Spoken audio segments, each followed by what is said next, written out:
어떤 병자가 있으니 이는 마리아와 그 자매 마르다의 마을 베다니에 사는 나사로라. 이 마리아는 향유를 주께 붓고 머리털로 주의 발을 닦던 자요, 병든 나사로는 그의 오라버니더라. 이에 그 누이들이 예수께 사람을 보내어 이르시되 주여 보시옵소서, 사랑하시는 자가 병들었나이다 하니 예수께서 들으시고 이르시되 이 병은 죽을 병이 아니라 하나님의 영광을 위함이요 하나님의 아들이 이로 말미암아 영광을 받게 하려 함이라 하시더라. 예수께서 본래 마르다와 그 동생과 나사로를 사랑하시더니 나사로가 병들었다 함을 들으시고 그 계시던 곳에 이틀을 더 유하시고 그 후에 제자들에게 이르시되 유대로 다시 가자 하시니 제자들이 말하되 방금도 유대인들이 돌로 치려 하였는데 또 그리로 가시려 하나이까. 다시되 낮이 12시간이 아니냐. 이 세상의 빛을 보므로 실족하지 아니하고 밤에 다니면 빛이 그 사람 안에 없는 고로 실족하느니라. 이 말씀을 하신 후에 또 이르시되 우리 친구 나사로가 잠들었도다. 그러나 내가 깨우러 가노라. 제자들이 이르되 주여 잠들었으면 낫겠나이다 하더라. 예수는 그의 죽음을 가리켜 말씀하신 것이나 그들은 잠들어 쉬는 것을 가리켜 말씀하신 것인 줄 생각하는지라. 예수께서 밝히 이르시되 나사로가 죽었느니라. 내가 거기 있지 아니한 것을 너희를 위하여 기뻐하노니 이는 너희로 믿게 하려 함이라. 그러나 그에게로 가자 하시니 디두모라고도 하는 도마가 다른 제자들에게 말하되 우리도 주와 함께 죽으러 가자 하니라. 예수께서 와서 보시니 나사로가 무덤에 있은지 이미 나으리라. 베다니는 예루살렘에서 가깝기가 한 오리쯤 되매 많은 유대인이 마르다와 마리아에게 그 오라비의 일로 위문하러 왔더니 마르다는 예수께서 오신다는 말을 듣고 곧 나가 맞이하되 마리아는 집에 앉았더라. 마르다가 예수께 여짜오되 주께서 여기 계셨더라면 내 오라버니가 죽지 아니하였겠나이다. 그러나 나는 이제라도 주께서 무엇이든지 하나님께 구하시는 것을 하나님이 주실 줄을 아나이다. 예수께서 이르시되 내 오라비가 다시 살아나리라. 마르다가 이르되 마지막 날 부활 때에는 다시 살아날 줄을 내가 아나이다. 예수께서 이르시되 나는 부활이요 생명이니 나를 믿는 자는 죽어도 살겠고 무릇 살아서 나를 믿는 자는 영원히 죽지 아니하리니 이것을 내가 믿느냐. 이르되 주여 그러하외다. 주는 그리스도시요 세상에 오시는 하나님의 아들이신 줄 내가 믿나이다. 아멘. 아멘.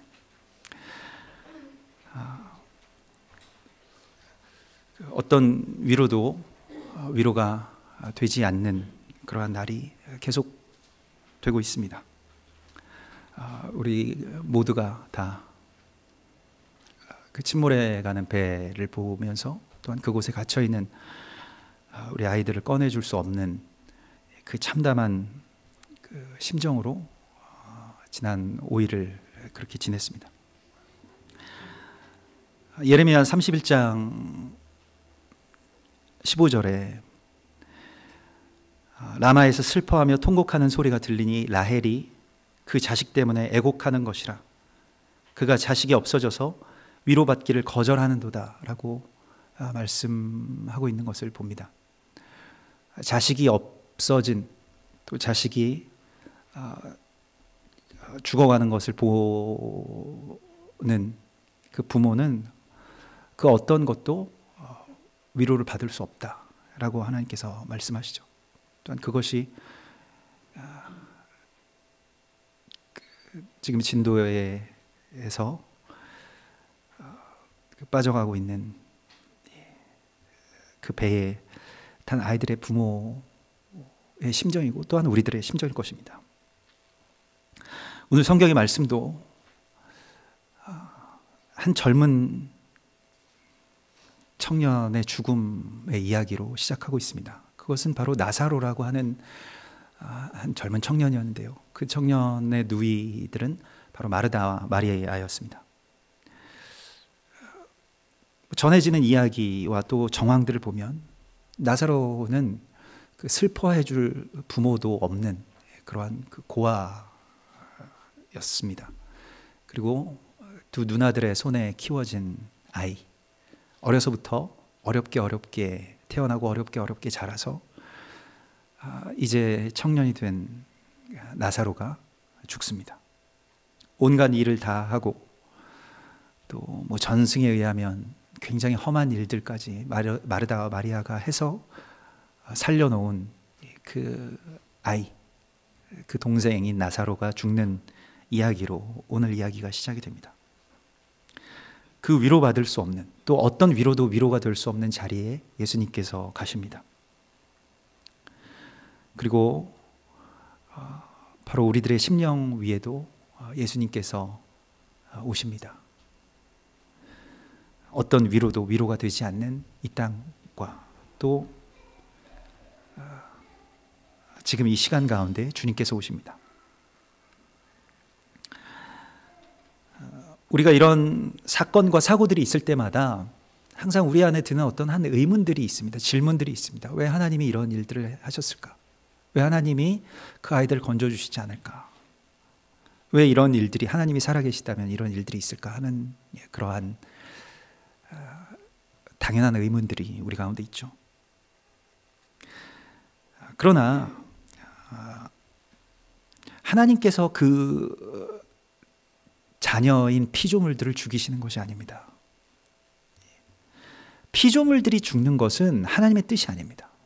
하나님의 뜻과 반대되는 이야기입니다. 이것을 하나님의 뜻으로 착각해서는 안 됩니다. 그리고 하나님께서 이런 일들을 행하셨다라고 하는 그러한 생각과 또 그러한 말들을 믿어서는 안 됩니다. 스티브 잡스가 죽음이란 것이 하나님의 가장 위대한 창조물이라고 그렇게 이야기했다고 합니다마는, 그러나 죽음은 죄의 결과이지 하나님의 뜻이 아니었습니다. 하나님은 죽음을 막으시기 위해서 그 아들을 십자가에 내어주신 분이십니다. 그래서 성경은 하나님은 살려주시는 분이라고 기록하고 있습니다. 고린도전서 15장 45절에 마지막 아담인 그리스도 예수는 살려주는 영이 되었다. 그러므로 하나님의 어떤 본뜻은 사람이 죽는 것이 아니라 죽는 사람을 살려주시는 것입니다. 이것을 우리가 믿어야 됩니다. 이것이 부활에 대한 소망이고 이것이 바로 창조주에 대한 믿음입니다. 하나님이 죽이시는 것이 아니에요. 사건과 사고가 있을 때마다 왜 하나님께서 이런 일을 하셨는지 우리가 해석이 분분한데요. 하나님은 이런 일들을 일으키시지 않습니다. 사단은 하나님께서 정말로 사랑하시는 피조물들을 죽이는데 혈안이 되어 있죠. 사단이 그것을 원하죠. 사단은 사람이 죽어가는 것을 원합니다. 그래서 전쟁을 일으키고 사고를 일으키고 사람들에게 질병을 가져다 주고, 그리고 하나님이 그 모습을 보고 괴로워하시는 것, 하나님의 가장 좋아하는 것을 빼앗는 그 기쁨과 그 쾌감 가운데서 사람의 죽음들을 즐기는 것이 사단이죠. 이번 사건에 대해서 여러 가지 이야기들이 있습니다만, 영적으로는 아주 그 악취가 풍깁니다. 지난 1987년에 있었던 그 오대양 사건의 배우가 바로 구원파의 구원파가 그 오대양 사건의 배후였죠. 그래서 그 오대양 사건으로 그 용인에서 35명이 집단적으로 살해당한 흔적이 있었는데요. 그래서 집단으로 다 죽었는데, 그 사건의 배후에 오대양이라고 하는 곳이 있었고, 그 오대양 그 유병선 목사의 그 일가족들이 가지고 있는 회사가 바로 청진해운이라고 하죠. 거기에 무슨 어떤 영적 그런 음모나 이런 것들을 말씀드리려고 하는 것이 아니라, 영적인 배후에는 다 같은 어떠한 그 뿌리가 있는데, 그것은 사망을 조장하는 우리의 대적 사단이 있다는 것입니다. 그것이 누가 어떤 일을 어떤 결과와 과정과 결과를 통해서 그런 일들을 일으켰다라고 하는 것이 문제가 아니고요. 사람을 죽게 만들고 사람을 학살하게 만들고 그와 같이 안타깝게 만드는 것은 다 사단이 배후에 있다라고 하는 것을 우리가 알아야 됩니다. 그러나 주님께서는 그 사망을 향해서 이렇게 선포하십니다. 사망아, 너의 쏘는 것이 어디 있느냐? 사망아, 너의 승리가 어디 있느냐? 너의 쏘는 것이 어디 있느냐? 이 고린도전서 15장의 말씀인데요. 사망에 대해서, 그 사망이 승리했다라고 의기양양하는 그 순간에 하나님께서는, 우리 주님께서는 그 사망을 심판하십니다. 그리고 그 사망을 이기실 것이라고 선포하십니다. 그리고 오늘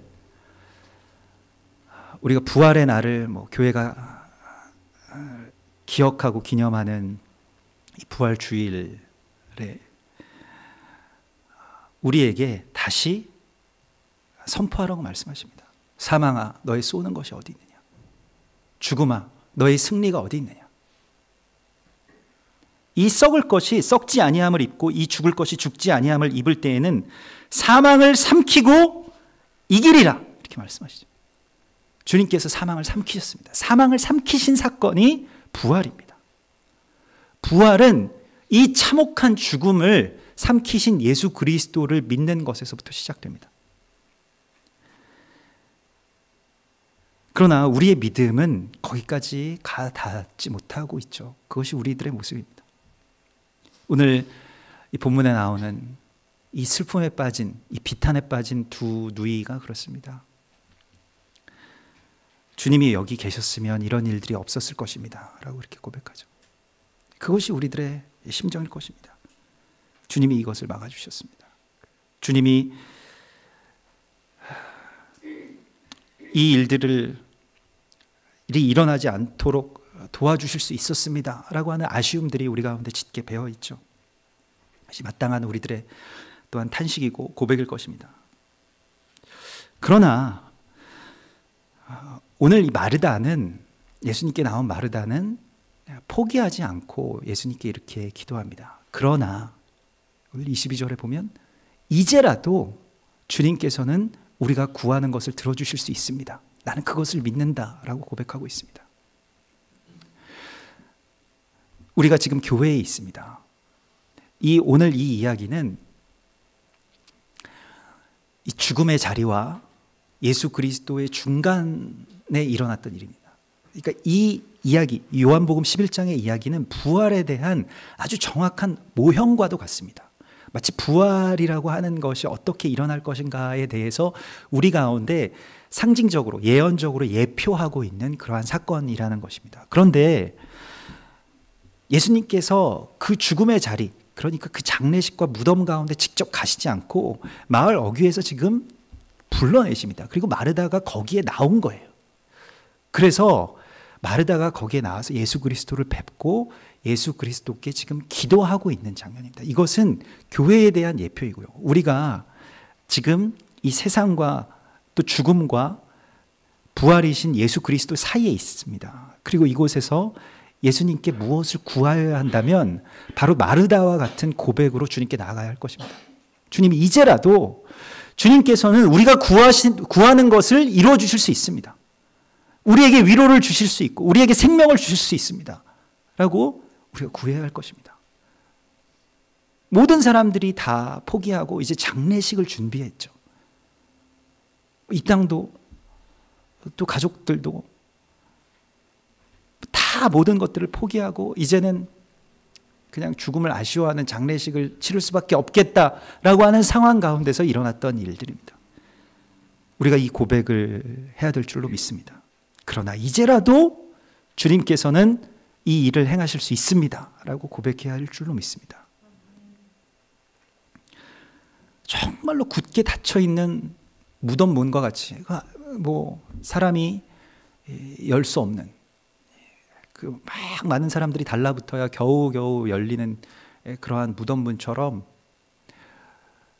저 세월호의 문도 열리지 않고 겨우겨우 그 속에 있는 배와 우리 아이들을 바라보는 우리의 참담한 심정이 다 마찬가지겠습니다만은 우리가 지금 이곳에서 해야 될 일은 주님의 발 앞에 엎드려서 기도하는 것입니다. 그리고 주님께서 이제라도 주님의 일을 행하실 수 있다라고 우리가 고백하는 것입니다. 왜냐하면 부활만이 사망을 삼키고 이길 수 있기 때문입니다. 우리를 죽게 하고 또 저 아이들을 사망으로 내모는 그 모든 것들을 주님의 부활이 이기실 것이기 때문입니다. 우리가 그것을 믿는 것입니다. 성경에 보면 이 고린도서 15장에 이 부활에 대한 이야기가 참 많이 나오는데, 고린도 교회의 여러 문제 가운데 하나, 고린도 교회는 이 현대 교회의 축소판입니다. 그런데 여러 문제 가운데 하나 중에 하나가 바로 부활을 잘 믿지 않는다는 것이었습니다. 뭐 생각해 보라고, 뭐 죽은 사람이 일어나는 일들이 일어나지도 않고, 우리가 뭐 부활한다 했는데 사람들 뭐 살아나지도 않고 다 죽는데 뭐 부활이냐? 일반적으로 우리가 뭐 머리로는 믿고 또 심령으로는 믿지만은 그래서 실제로는 믿지 않죠. 고린도 교회와 같은 교회가 바로 우리들의 모습입니다. 교회가 부활에 대해서 부활주의를 지키고 뭐 부활절에 그 찬송을 하고 하지만은 부활이 없다, 죽은 자가 어떻게 살아나냐라고 하는 그런 생각과 패배감 가운데서 잘 빠져나오지 못하고 있는 것이죠. 죽음의 현장에 있는 우리들, 정말로 이 부활주일에 이 무덤가에 있는 그 마르다와 또 그 나머지 가족들과 또한 그 곡하는 사람들, 피리 부는 자들의 마음과 같이 부활에 대한 소망이 실제로는 없습니다. 바람은 있지만 소망이 있는 것은 아니에요. 믿음이 있진 않죠. 그러니까 마르다가 믿었던 부활, 그리고 우리가 믿고 있는 부활이라고 하는 것은 물론 우리가 부활을 믿지만 우리가 닿을 수 없는 먼 미래의 부활이 있을 것이다. 예수님이 그때 오시고, 그리고 언젠가 우리가 죽은 한참 후에 부활이라고 하는 것이 일어날 것이다 라고 하는 생각의 그 한계 가운데서 넘어가지를 못하고 있죠. 죽고 나서 한참 있으면 부활이 온다라고 하는 생각입니다. 우리가 다 그런 부활을 믿고 있습니다. 그러나 이것은 부활의 반만 아는 것입니다. 그것은 부활의 반쪽이 될 수 있어도 완전한 부활의 생명은 오늘 예수님께서 말씀하시는 것입니다. 참된 부활이라고 하는 것은 죽은 다음에 다시 살아나는 것을 믿는 것을 넘어서서 오늘 주님이 말씀하십니다. 부활은 죽어도 사는 것이고 살아서 나를 믿는 자는 영원히 사는 것이다. 영생을 사는 것이다. 영원히 죽지 않는 것이다 라고 말씀하신 것입니다. 이것을 우리가 우리의 머리로 생각하고 현상으로 생각하면 믿을 수 없습니다. 죽어서 예수를 믿은 많은 사람들, 거의 대부분의 성도들이 죽습니다. 그러나 주님께서는 살아서 나를 믿는 자는 영원히 죽지 않는다라고 말씀하셨습니다. 부활의 의미라고 하는 것은 무엇일까요? 부활이 이와 같이 온갖 오해와 또 미스테리 안에 감춰져 있는 것은 무슨 이유 때문일까요? 고린도전서 15장 20절에 그리스도께서는 죽은 자들 가운데 다시 살아나셔서 그냥 주님만 다시 살아나신 것이 아니라 잠자는 자들의 첫 열매가 되셨다라고 말씀하고 있습니다. 이 첫 열매라고 하는 것이 굉장히 중요한 말인데요. 왜냐하면 부활절이 우리가 지금 교회가 다 같이 지키고 있는 어떤 요일로서의 부활절이 아니라 이 성경의 어떤 절기로 보면 부활절이 초실절에 일어난 일로 정확하게 계시되어 있습니다. 그러니까 6월절의 다음 날, 예수님께서 그 십자가에 달리셨을 때는 6월절의 사흘 뒤, 그 중간에 이 안식일이 끼어 있었기 때문에요. 그 6월절의 사흘 뒤에 이 초실절이 있는데, 그 초실절은 첫 보리 추수단을 제단 가운데 가지고 오는 날입니다. 그러니까 첫 번째의 열매를 마치는 날이고요. 예수님께서 부활절에 살아나셨다라고 하는 것은 첫 열매로서 부활의 첫 번째 열매가 이제 예수님께 드려졌다는 것입니다. 그러면 그 뒤에 어떤 일들이 일어날까요? 첫 번째 초실절날 그 일이 일어났습니다. 예수님께서 부활하셨습니다. 그리고 초실절로부터 우리가 성경에서 잘 알려져 있지 않지만 초실절로부터 유대인들이 계속해서 지키는 것은 무엇이냐면 그냥 달력을 이제 다음 절기를 표시해 놓는 것이 아니라 이 초실절로부터 곡식을 하나님의 제단에 드리기 시작하면서 곡식을 한 단 한 단씩 카운팅을 하기 시작합니다. 그러니까 숫자를 세는 것이죠. 그래서 그것을 이제 초실절로부터 그 곡식단이라고 하는 것이 이제 오멜인데 오멜 카운팅이라고 하는데 오멜을 계수하기 시작합니다. 그래서 한 단 드렸습니다. 두 단 드렸습니다. 세 단 드렸습니다. 네 단 드렸습니다. 그래서 곡식이 계속해서 하나님께 그 초실절로부터 시작된 곡식들이 드려지기 시작해서 50번째가 되는 날이 바로 오순절이고요.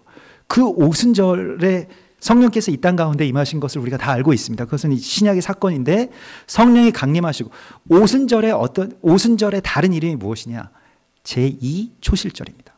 오순절부터는 미래 추수가 일어나기 시작하죠.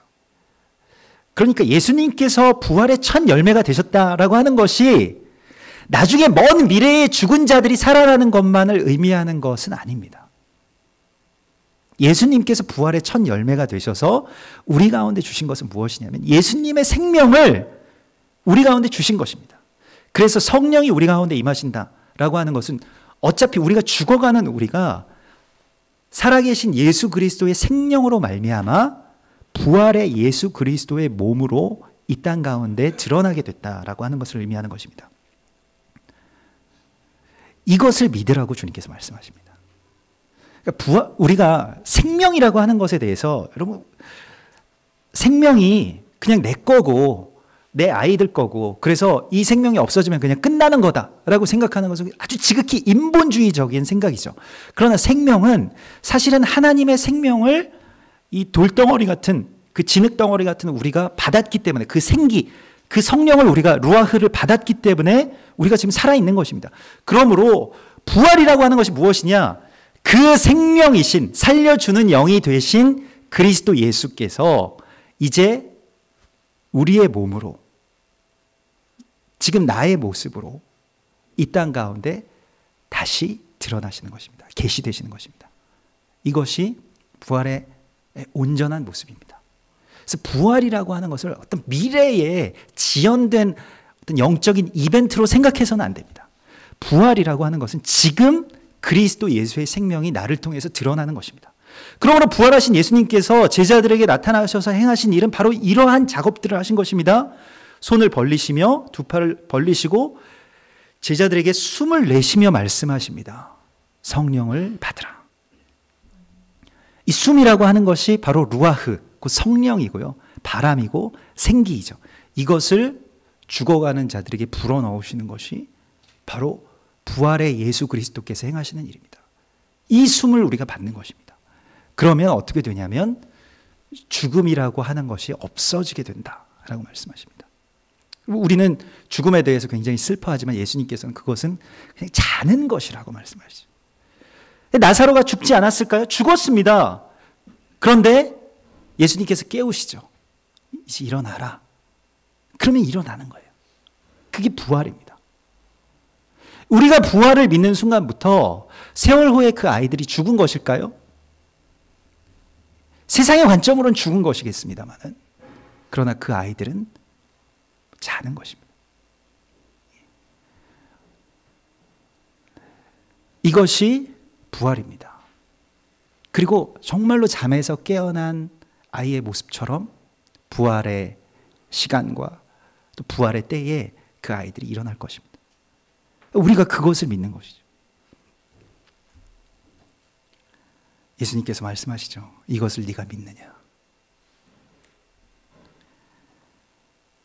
이 생기가 이미 우리 가운데 임하였고 이 성령이 이제 죽음을 그리스도 예수께서 죽음을 완전하게 삼키셨기 때문에 예수 그리스도께서 이 땅 가운데 오시는 바로 그 날에 부활에 참된 역사가 우리 모두에게 또 우리 아이들에게 또 죽은 모든 이 온 인류의 역사 모든 피조물들 죽은 피조물들 그 죽음의 영에게 삼켜진 모든 피조물들이 다 살아날 것이라고 말씀하신 것이에요. 이것을 여러분 믿으십니까? 예수님께서 이것을 묻고 계신 것입니다. 교회에게. 이게 마르다가 이게 믿어졌을까요? 마리아가 이게 뭐 머리로 믿어졌겠습니까? 자기 눈으로 지금 죽은 나사로를 장사하고 염하고 그래서 무덤에 넣고 오는 길인데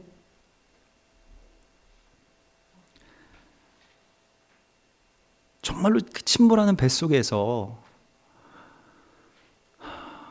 죽어가는 아이들을 건지지 못한 그 가해자의 심정으로 우리가 이번 6월절, 이번 고난주간 6월절을 그렇게 맞게 되었습니다. 통곡 소리, 죽어가는 아이들, 그것이 사실은 6월절에 일어났던 일들이었죠. 예수님이 오실 때 일어났던 일들이고요. 근데 그 절망과 그 애통의 탄식 가운데서 주님께서 말씀하시는 그 음성을 우리가 들을 수 있어야 됩니다. 나는 부활이다. 나는 생명이다. 이 음성을 우리가 이 탄식 소리 가운데서 들을 수 있어야 됩니다. 주님께서 이 말씀을 우리에게 해주시는 것이에요. 슬픔 가운데 그냥 젖어 있는 것은 쉬워도 그 슬픔 속에서 이 음성을 듣기는 어렵습니다. 정말 어떻게 보면 지금 우리 이 세월호의 그 희생자 유가족들도 그렇습니다만은, 말하자면 마리아와 마르다도 다 희생자 유가족이에요. 그 예민한 시기에 예수님께서 거기에 오시지도 않고 또 마을에 막 급하게 들어오시지도 않고 그 지금 예민하고 슬프고 바쁜 그 마르다와 마리아를 한 명씩 불러내셔서 이 말씀을 하신다. 우리 입장을 바꿔놓고 생각한다면, 제가 마르다였으면 헛소리 하지 말라고, 그때 당신은 여기 계시지도 않았다고 막 원망했을 것 같아요. 정말 나사로를 사랑하신다면 왜 오셔서 구해주시지 않았냐, 병든 자들을 일으키시면 오셔서 그걸 하셨어야 되는 거 아니냐라고 항변했을 것입니다. 그러나 마르다는 이 말씀을 붙듭니다. 예, 주님이 부활이십니다. 주님이 생명이십니다. 이것을 내가 믿느냐라고 했을 때 마르다가 그것을 그렇게 고백하죠. 부활은 주님께서 이 땅 가운데 오시기 전에 정말로 이 무덤에 있는 모든 뼈들이 일어나서 살게 되는 그 부활이 있지만은, 그러나 그 전에 주님께서 교회에게 이 고백과 믿음을 받기를 원하십니다. 마리아를 괜히 불러내신 것이 아니에요. 마르다를 괜히 불러내신 것이 아니에요. 마르다와 마리아를 부르셔서 이 고백과 선포가 있게 하시고 거기에서부터 부활이 시작되는 것입니다. 부활의 카운팅이 이제 주님께 드려지는 것이죠. 부활이라고 하는 것은, 그래서 교회가, 성도가 예수님의 생명으로 거듭나고 주님께 완전하게 드려지는 것을 말하는 것입니다. 저 어떤 먼 미래에, 우리가 알지도 못할 미래에 있을 어떤 영적 이벤트가 아닌 것입니다. 예수님으로부터 시작된 부활이 우리 모든 성도들에게 다 일어나고, 그 고백으로, 그 생명으로 다 일어나고, 그리고 마지막 때에 온 열방의 부활로 완성될 것입니다. 그러므로 부활의 그 중간에 주님께서 우리를 지금 부르셔서 계속해서 묻고 계세요. 이것을 네가 믿느냐? 이 부활의 생명이 사람들 안에서 드러나지 않으면 사람이 다시 사는 것이 무슨 소용이 있겠습니까? 그냥 그렇게 살다가 또 그렇게 범죄하고 또 그렇게 그냥 죽어가는, 그러한 다시 사는 것이 무슨 의미가 있겠어요? 다 죽어가는 것이죠. 그러나 예수님으로부터 시작된 그 생명의 부활이 오늘 우리 가운데, 또 우리의 믿음의 고백 위에, 그리고 우리 아이들 가운데 그 부활이 온전하게 이루어질 것을 우리가 믿습니다라고 그렇게 고백하는 것, 그리고 그렇게 주께 나의 고백을 드리는 것으로 예수 그리스도께서 이 땅 가운데 오신다라고 말씀하십니다. 오늘 마르다의 그 고백은, 주님께서 이것을 내가 믿느냐라고 했을 때, 예, 그렇습니다, 주님께서 이제 나사로를 살려주실 줄 제가 믿습니다라고 고백하지 않아요. 이 사건의 초점이 무엇인지를 마르다는 정확하게 알고 있습니다. 여러분, 이 사건의 초점, 이 마르다의 고백은 무엇이냐면, 예, 주님, 그러니까 제가 믿으니까요, 제발 나사로를 살려주세요, 이렇게 말하지 않아요. 어떻게 말씀하고 있습니까? 예수님께 이렇게 고백합니다. 물론 처음에는 마지막 날 부활 때에 저의 동생, 이 나사로가 살아날 줄을 제가 믿죠. 이것이 우리들의 고백입니다. 이게 우리들의 반쪽짜리 부활에 대한 신앙이었다면 이제 예수 그리스도께서 나는 부활이요 생명이니 살아서 나를 믿는 자는 영원히 죽지 아니하리라고 하신 그 말씀을 정말로 성령께서 또 주님께서 주신 그 믿음의 선물로서 그것을 믿게 된 마르다의 고백은 이것이었습니다. 주는 그리스도시요 세상에 오시는 하나님의 아들이신 줄을 내가 믿나이다. 여러분, 이것은 개인적인 죽음에 대한 고백을 넘어선 고백입니다. 무슨 고백입니까? 마치 마지막 때에 이 이스라엘이 그리고 온 열방이 주는 그리스도시요 살아계신 하나님의 아들이십니다 라고 그렇게 고백하게 되면 그리스도 예수께서 다시 오신다라고 하는 것을 그대로 예표하고 있습니다. 그 고백을 담고 있는 거예요. 바루카바 베셴 아도나이. 이 고백이 있기 전까지는 나는 올 수가 없다라고 주님께서 말씀하시죠. 이것을 고백하고 있는 것이에요.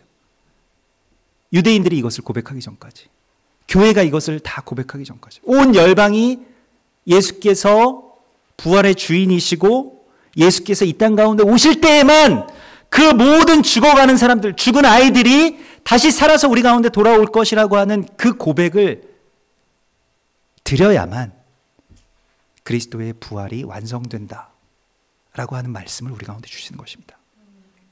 그러므로 부활의 관건은 예수님께 있지 않아요. 예수님께서는 다 이루셨습니다. 하늘에서는 그 뜻이 다 이미 이루어져 있는 것입니다. 그 관건은 우리에게 남아있는 것입니다.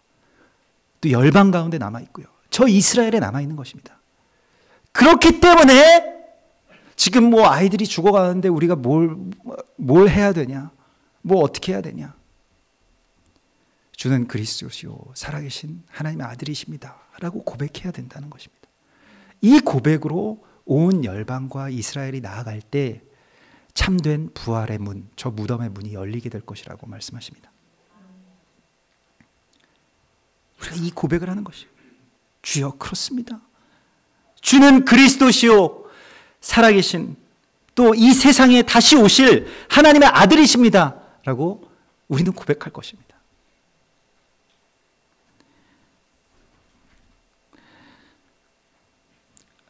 라마에서 통곡하는 소리, 라헬이 위로받기를 거절하였도다 라고 하신 그 하나님의 말씀을 다시 찾아서 읽어보면요, 예레미야 31장에 그냥 그 말씀으로 끝나지 않습니다. 그렇게 해서 라헬이 위로받기를 거절하였도다 라고 그렇게 끝나는 이야기가 아니었던 것입니다.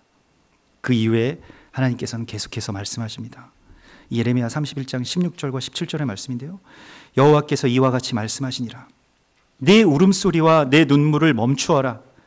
내 일에 삭슬 받을 것인즉 그들이 그의 대적의 땅에서 돌아오리라. 여호와의 말씀이니라.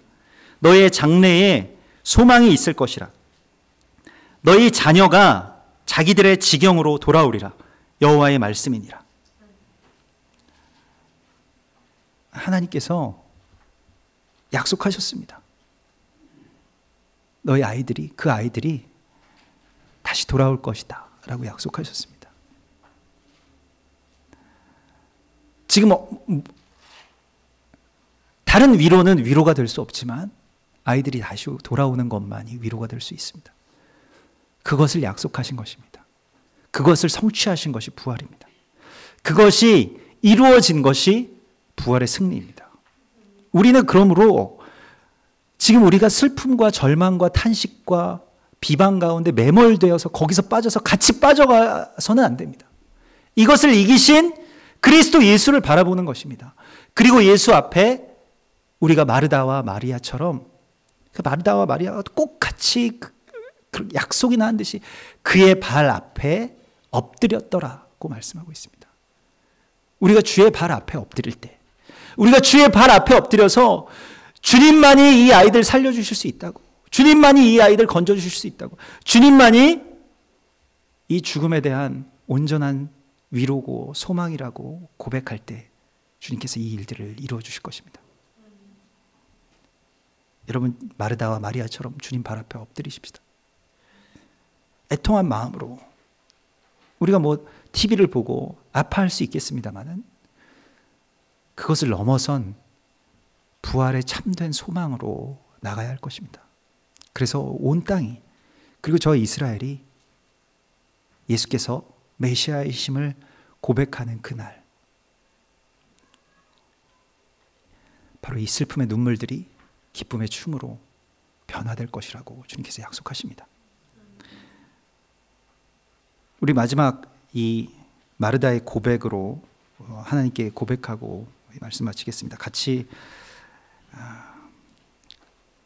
이 말씀, 27절의 말씀, 주는 그리스도시요, 같이 주님께 고백하시겠습니다.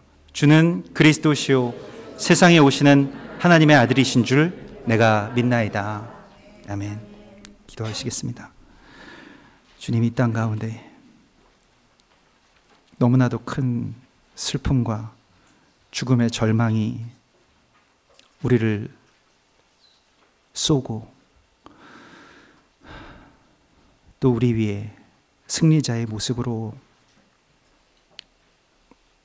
있습니다. 그러나 주여, 이 시간 그 모든 죽음과 사망을 십자가와 부활의 승리로 이기신 주님을 우리가 신뢰합니다.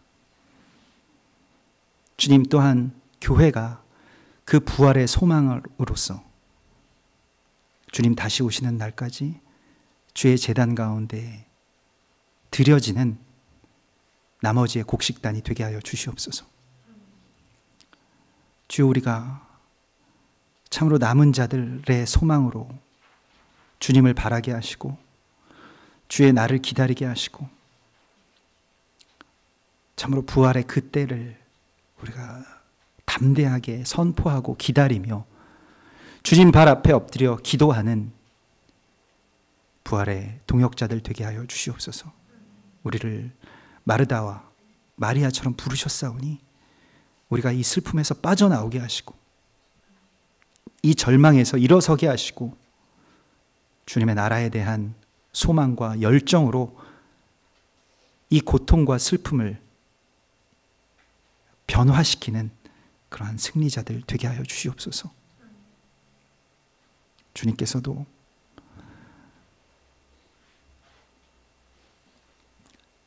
자식을 잃은 슬픔을 아실 것입니다.